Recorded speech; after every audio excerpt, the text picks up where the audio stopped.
The U.S. fentanyl crisis, helped along by a Chinese city. Not only do the raw materials get sent over, Chinese criminals are helping facilitate not only with the chemicals to make the fentanyl, but with the money laundering. President Biden signing an executive order to boost biotechnology. It's an effort to compete with China, but Beijing is taking action too. California banning foreign governments and companies from buying U.S. farmland. Books about cheapened wolves put a group of speech therapists behind bars. Hong Kong authorities labeled the children's books an anti-government conspiracy. And for Beijing, is controlling its own citizens more important than national defense? We examine the growing gap between its stability funding and military spending.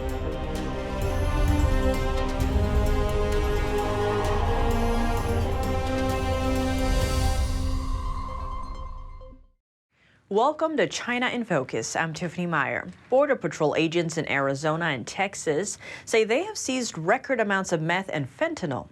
Fentanyl seizures in July jumped over 200% there compared to the month before. NTD Evening News host Stephania Cox spoke with former Drug Enforcement Administration agent in charge Derek Maltz for his take on the latest numbers and Chinese criminals' involvement in the issue. Derek Maltz, welcome to our show. Thank you for joining us. Thank you for having me. Border Patrol agents say they're seizing record amounts of fentanyl and methamphetamine in Arizona and Texas. How bad is the crisis right now?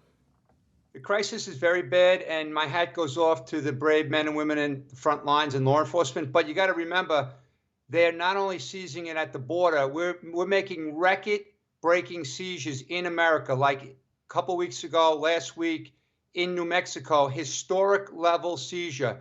Over 1 million pills of fentanyl, 4 million in cash, 140 pounds of fentanyl, 37 firearms, and they locked up a whole cell. FBI working with DEA, state and local agencies. Plus, we had 1 million pills seized early August coming in, and then another 1 million pills that were seized in the middle of August by Border Patrol and CBP. So they're doing tremendous work, but we're getting flooded with this poisonous substance in our country. So that's why we need Operation Warp Speed to shut it down in Mexico. Over the weekend, Vice President Kamala Harris said the border is secure, but it's clear that drugs are still flowing into the U.S. What kind of a message do you think her remarks are sending? Well, first of all, they've been sending mixed messages from day one. That's why we have a disaster and a nightmare at the border. Look at the DHS Secretary Mayorkas tells the American public in Congress how he has operational control of the border. When you talk to the people on the Border Patrol, and I was there in Arizona, and I was there in Texas, and you get a really good view and you get good intelligence from talking to the people on the ground, they've never seen the historic amounts of people coming in. And they're released into the country. They're put on planes, they're put on buses, and they're coming to a city near everybody on this that's watching the show. It's not just at the border. What's happening at the border is a nationwide crisis and will continue to get worse. When President Trump was in office, he wanted to introduce the death penalty for traffickers of fentanyl and other opioids. What's your take on this approach? Well, I literally have been saying we need to declare the Mexican cartels as terrorists over 4 years ago. I'm in the state of Ohio right now. I testified in Congress and they voted almost unanimously to declare the cartels as terrorists and treat them like terrorists. If we had Al-Qaeda or ISIS producing chemical weapons in Mexico, what would we do? Sit back and let it happen? No, we destroy the processing. Well, right now we have another dynamic which people don't even talk about. Chinese criminals are helping facilitate not only with the chemicals to make the fentanyl, but with the money laundering services all over America. They're using Chinese students to pick up cash all over this country to deliver the money to Chinese business guys who are buying property, buying land, real estate, and it's helping the cartels get their money. So they're providing the cartels with the chemicals and providing the services for the money laundering. So guess what? This is a huge national security threat to every American. And what do you think should be done? Well, I think we need to first treat it like a very serious national security crisis. This isn't Grandpa's opioid crisis. The talking points from 15 years ago need to be updated from the White House. This is a poisoning against our kids, killing our future generation. We have to go after the production labs. We have to shut down the chemical flow from China, and we have to help shut down the money laundering services that the Chinese criminals are providing to the cartels.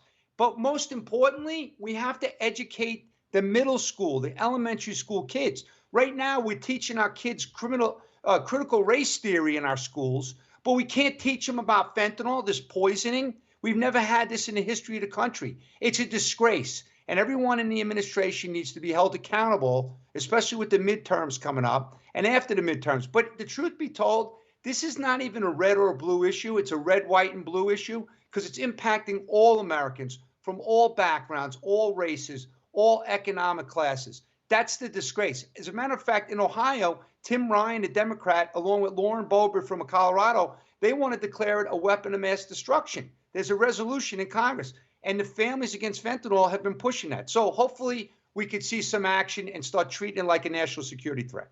All right, Derek Maltz, former DEA agent in charge, thank you so much for your time. Thank you. Appreciate it. The Chinese city of Wuhan has become known as the fentanyl manufacturing capital of the world. Experts reveal most of the materials used to make the drugs are coming from that city. The materials get processed into drugs in South America and sent across the border to the U.S. Another battlefield between the U.S. and China. President Biden signed an executive order on Monday to boost biotechnology in the U.S. It's an effort to compete with China and reduce reliance on other countries. President Biden signs an executive order on Monday to boost the country's biotechnology industry. And that covers everything from pharmaceutical manufacturing to biomass fuels. The initiative, Biden says, will help combat cancer. But it's not enough to invent technologies that save lives. We need to manufacture advanced biotechnologies here in the United States. What also prompted Monday's move was China. The White House says China is, quote, aggressively investing in the biotechnology sector, which poses risk to U.S. leadership and competitiveness. And Biden said at an event in Boston on Monday, today's action is going to ensure that America leads the world in biotechnology, so we don't have to rely on anywhere else in the world. Here in America, it'll be made. China dominates the global production of active pharmaceutical ingredients for generic drugs. And U.S. lawmakers have flagged that as a national security risk. Meanwhile, Biden signed an executive order last month to boost domestic chip production, also aimed at competing with China. Folks in China and others think we're a spent economy. And earlier on Monday, Biden touted the bipartisan infrastructure law at Boston's Logan International Airport, which is getting millions of dollars in federal funding to upgrade its international terminal. We risk losing our edge as a nation to China and to the rest of the world. It's catching up. That stops now with investments like we're celebrating here today.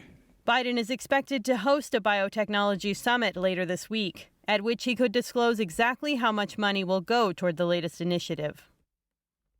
Earlier this year, China released a 5-year plan for bioeconomic development, including boosting new technologies in the medical field. The move marks China's first 5-year plan for the sector.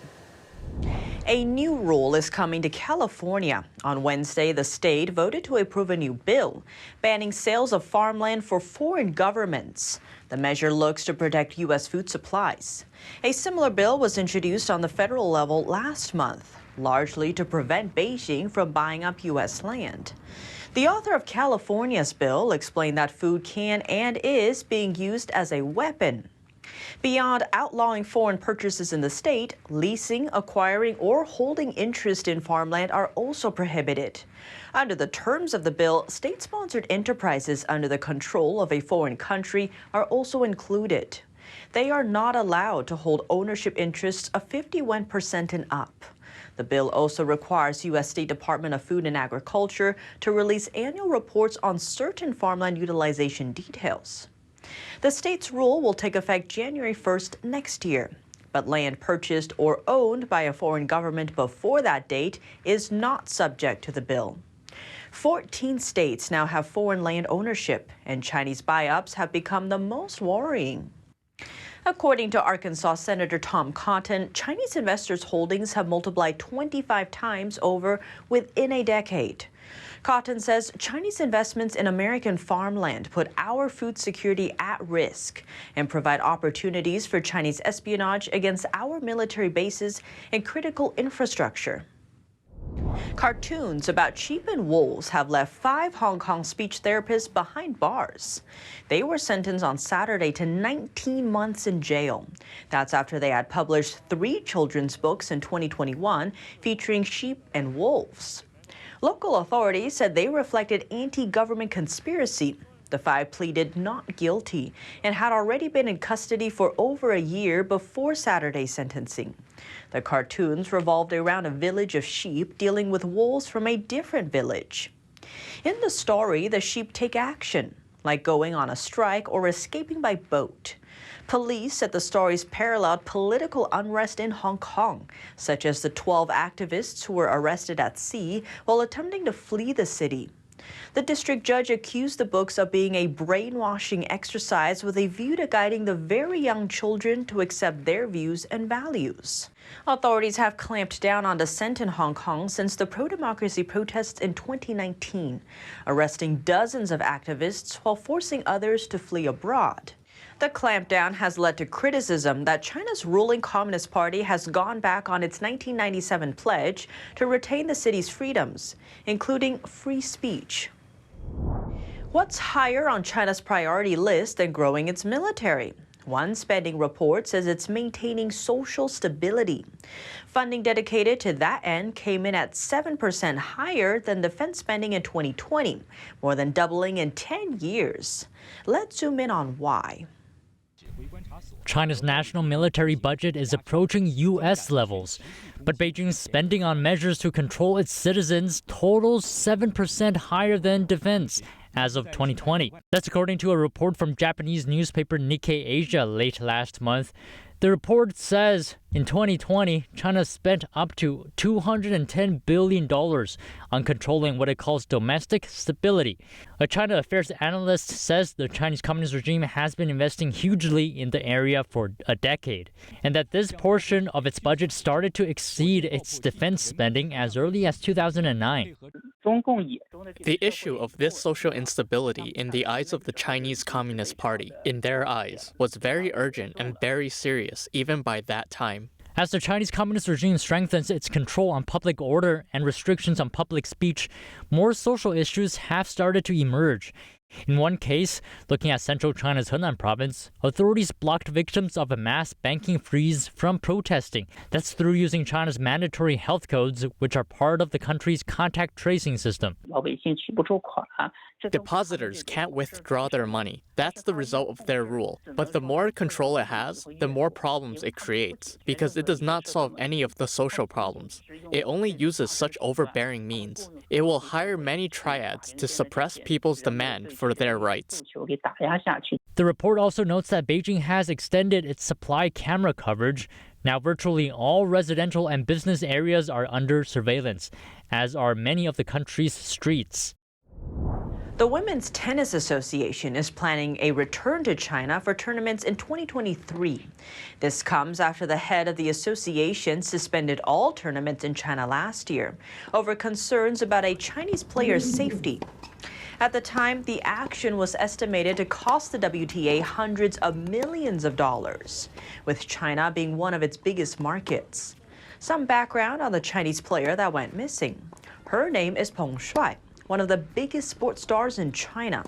She's a former world #1 for tennis doubles. Things took a turn after she posted a statement on Chinese social media accusing a former top Beijing official of sexual assault. Within 20 minutes, her post was removed from Chinese internet websites, and Peng disappeared from public view. Many in the West were concerned about her safety. The WTA was among the first at the time to call out Beijing and question Peng's safety, followed by the White House. Later on, staffers from Chinese state-controlled media outlet posted video clips of Peng as proof that she's alive and well. But the WTA wasn't pacified. The head of the organization, Steve Simon, suspended tournaments in China, one of its biggest markets. In a statement, he said in good conscience, he doesn't see how he can ask WTA athletes to compete there when Peng Shuai is not allowed to communicate freely and has seemingly been pressured to contradict her allegation of sexual assault.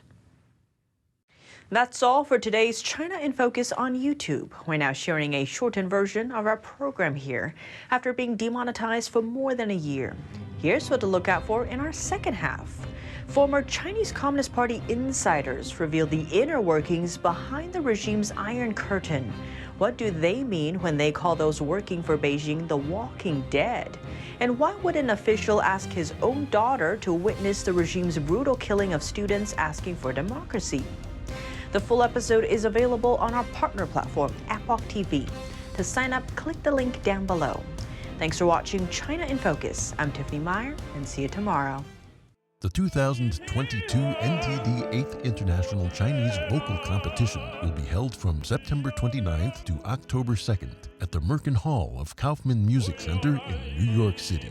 The competition is honored to have specially invited vocalists with the world-renowned Shen Yun Performing Arts to serve on its panel of judges. The gold award is $10,000.